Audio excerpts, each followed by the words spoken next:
ഇന്ത്യയുടെ അഭിമാനമായ ധീരവൈമാനികന്റെ കഥ ഇനി വിദ്യാർത്ഥികളും പഠിക്കും. അഭിനന്ദൻ വർദ്ധമാന്റെ വീരസാഹസം പാഠപുസ്തകങ്ങളിൽ ഉൾപ്പെടുത്തുന്നു.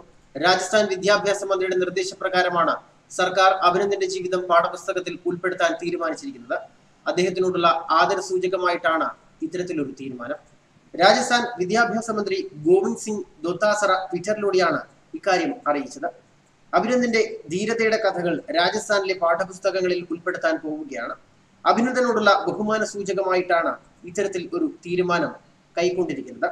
അഭിനന്ദൻ ജോധ്പൂരിൽ നിന്നാണ് സ്കൂൾ വിദ്യാഭ്യാസം പൂർത്തിയാക്കിയതെന്നും മന്ത്രി ട്വീറ്റ് ചെയ്യുന്നുണ്ട്. MiG-21 യുദ്ധവിമാനം തകർന്ന് പാക് സൈന്യത്തിന്റെ പിടിയിലായ അഭിനന്ദൻ വർദ്ധമാൻ സുരക്ഷിതമായി ഇന്ത്യയിൽ തിരിച്ചെത്തിയിരുന്നു. വാഗ അതിർത്തി വഴിയാണ് അഭിനന്ദനെ ഇന്ത്യയിലേക്ക് തിരിച്ചെത്തിച്ചത്. പാക് പിടിയിലായ അഭിനന്ദന്റെ ധൈര്യം പ്രശംസിച്ച് പ്രധാനമന്ത്രി നരേന്ദ്രമോദിയും രംഗത്തെത്തിയിരുന്നു. പാക് വ്യോമസേനയുടെ F-16 വിമാനം തകർത്തതിനു ശേഷമായിരുന്നു അഭിനന്ദന്റെ വിമാനം അപകടത്തിൽപ്പെട്ടത്. കഴിഞ്ഞ ദിവസം വീണ്ടും വിമാനം പറത്തണം എന്ന് അഭിനന്ദൻ ആഗ്രഹം പ്രകടിപ്പിച്ചു. ഇതോടെ ഇന്ത്യയുടെ മുഴുവൻ ഹീറോയായി മാറുകയായിരുന്നു അഭിനന്ദൻ വർദ്ധമാൻ. അതിർത്തി ലംഘിച്ചെത്തിയ പാക് പോർ വിമാനങ്ങളെ തുരത്തുന്നതിനിടയിൽ പാക് സൈന്യത്തിന്റെ പിടിയിലായ വ്യോമസേന വിംഗ് കമാൻഡർ അഭിനന്ദൻ വർദ്ധമാന്റെ തിരിച്ചുവരവിനെ അഭിമാനത്തോടെയാണ് രാജ്യം സ്വീകരിച്ചത്. രാജ്യത്തേക്ക് തിരികെ എത്തുമ്പോൾ അപൂർവ നേട്ടവും കൈവരിച്ചായിരുന്നു വീരപുത്രന്റെ മടങ്ങിവരവ്. അമേരിക്കൻ നിർമ്മിതമായ F-16 എന്ന പോർവിമാനമായിരുന്നു പാക് സൈന്യം ഇന്ത്യക്ക് നേരെ ആക്രമണത്തിനായി ഉപയോഗിച്ചത്. വ്യോമാക്രമണങ്ങൾ നടത്താൻ അതികായകനായ F-16 അത്യാധുനിക സൗകര്യങ്ങളോടുകൂടിയ പോർവിമാനമാണ്.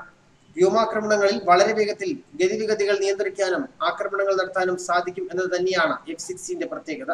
പോരാടും പരന്ത് എന്നർത്ഥം വരുന്ന ഈ പോർവിമാനം അമേരിക്കൻ പ്രതിരോധ മേഖലയുടെ ഏറ്റവും വലിയ ശക്തികളിൽ ഒന്നാണ്.